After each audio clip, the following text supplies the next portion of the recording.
Hello बच्चों, आज हम क्लास 10th के परीक्षा बोर्ड में पूछे जाने वाले सवाल का करेंगे जो वेरी इम्पोर्टेंट है, जो परीक्षा में बार बार पूछे जाते हैं। इस चैप्टर से ज़्यादा क्वेश्चन पूछे जाते हैं और अगला भी कुछ चैप्टर है जिससे क्वेश्चन बार बार पूछे जाते हैं, जो मैं कराने वाला हूँ, जिसके लिए मैं आप लोग के लिए ही यह सब करता हूँ।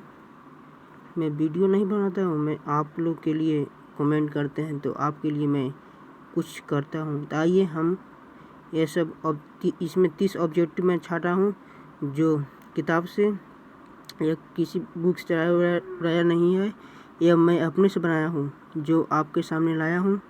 देखिए, जो कुछ पहला क्वेश्चन है, बुढ़ापे में कौन सा दोष होता है? बुढ़ापे में कौन सा दोष होता है? तो आप लोग तो परीक्षा देंगे तो ऑप्शन उसमें रहेगा निकट दृष्टि दोष, दूर दृष्टि दोष, ज़्यादा दृष्टि दोष, इनमें से कोई नहीं। तो लेकिन बुढ़ापे में कौन सा दोष होता है? ज़्यादा दृष्टि दोष, जिससे सिलियरी मांसपेशियाँ कमज़ोर हो जाती है, इसे बूढ़ा को रोक नहीं पाता है। बूढ़ा को इससे छुटकारा पाने के लिए इस लेंस की आवश्यकता होती है, उसे फोकल लेंस कहते हैं। जो इसका क्वेश्चन भी मैंने आगे करवाया है कि बुढ़ापे में दोष को हटाने के लिए किस लेंस का प्रयोग किया जाता है। जो आगे आंसर किया है, किसी वस्तु का प्रतिबिंब कहाँ बनता है? तो किसी वस्तु का प्रतिबिंब उसके आँख के पीछे रेटिना पर बनता है, जिसे रेटिना का दूसरा नाम दृष्टिपटल भी कहते हैं। किसी वस्तु को निकट देख सकते हैं, कम से कम किसी वस्तु को निकट देख सकते हैं 25 सेंटीमीटर, यह लगभग में मान लिया गया है। किसी वस्तु को दूर देख सकते हैं कितना तक? अनंत तक, माने कि कहाँ, इस समय जिसका माने कि हम गिनती नहीं कर सकते, उसे अनंत कहते हैं। मानव नेत्र में कितने दोष होते हैं? तो 3, जो आप ही मैंने बताया, ज़्यादा दृष्टि दोष, दूर दृष्टि दोष, निकट दृष्टि दोष, 3। तारों का टिमटिमाना, सूर्योदय और सूर्यास्त होना कौन सा कारण है? तो वायुमंडलीय अपवर्तन के कारण। वायुमंडलीय अपवर्तन क्या है?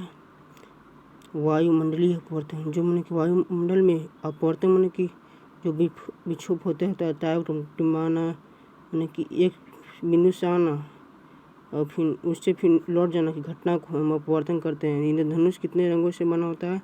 7, जिसमें बेजानी, हापीनाला, बैगनी, नीला, लाल जो ऊपर होता है, जो जिसका मैं भी आगे क्वेश्चन करवाया है। इंद्रधनुष में सबसे ऊपर कौन सा रंग सबसे ऊपर वाला रंग है? इंद्रधनुष तो कौन रंग है? बैगनी।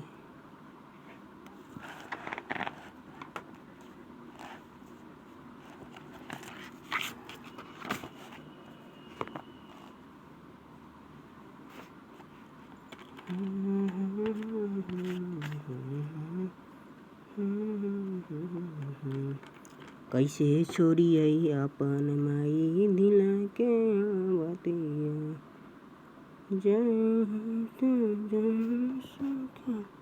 इंद्रधनुष में सबसे नीचे वाला रंग होता है बैगनी।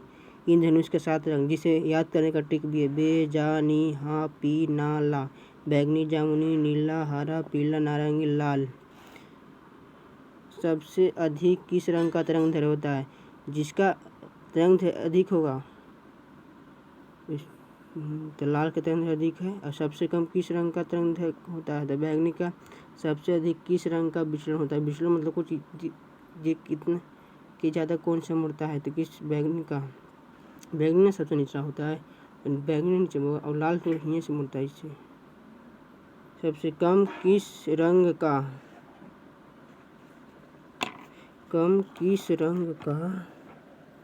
सबसे कम किस रंग का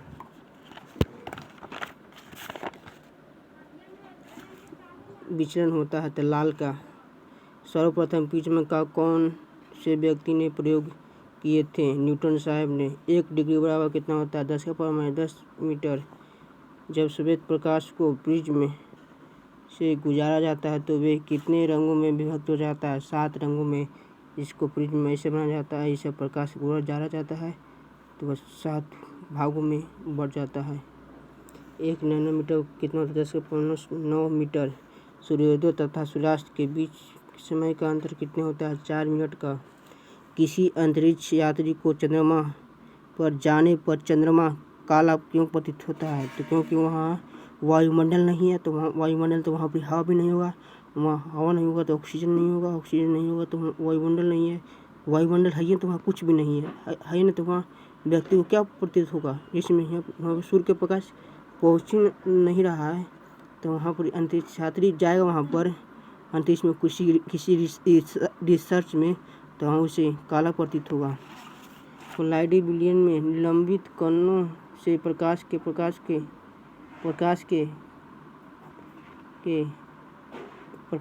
2 बार लिखा गया था, गलती सॉरी बच्चों।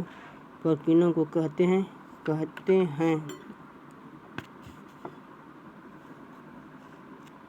क्या कहते हैं?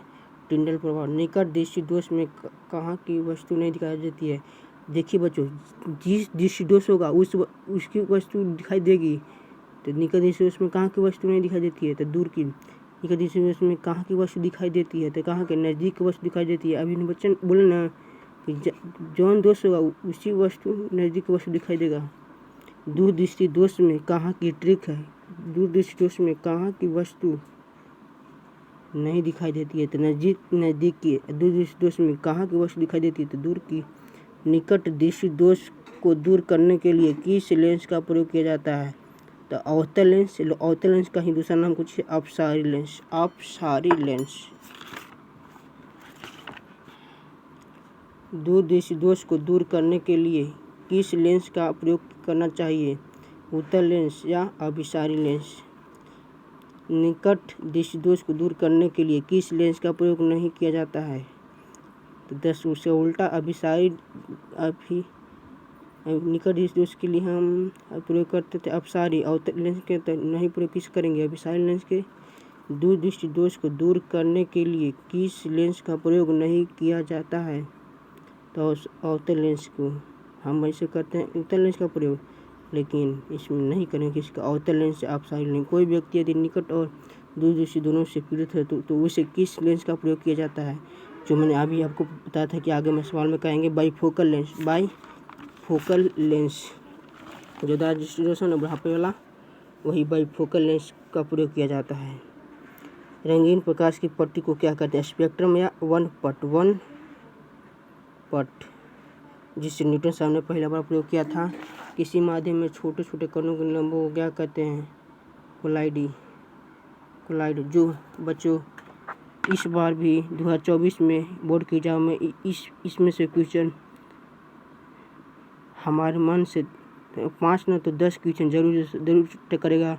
मेरे वीडियो को लाइक करें, सब्सक्राइब करें, ताकि आने वाला वीडियो आप तक पहुंच सके। धन्यवाद।